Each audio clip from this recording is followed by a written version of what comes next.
What are magic mushrooms? Magic mushrooms are psilocybin, psychedelic mushrooms. There are 180, 200 different strains of mushrooms that contain psilocybin and psilocin of varying degrees. And they're called magic mushrooms because they cause people to hallucinate and create psychedelic experiences. The psychoactive compound is psilocybin in the mushrooms. So they're generally grown and then dried. Some people will just eat them like that, or put them in a tea. They'll put them in a tea and then strain it. What I like to do is grind it up and put it in capsules and take it that way.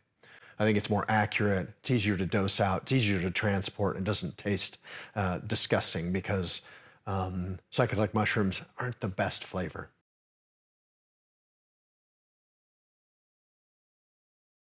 So the way that psychedelics work, from what we understand, is that in the stomach acids and chemistry break down the biomass of the mushrooms.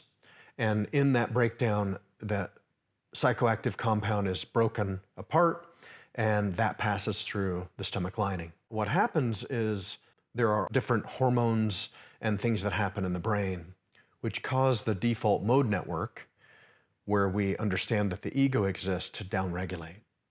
And that's the part of the brain that we have come to understand is in charge of identity. It's in charge of our history. So when that downregulates, it allows other parts of the brain to communicate that don't normally communicate.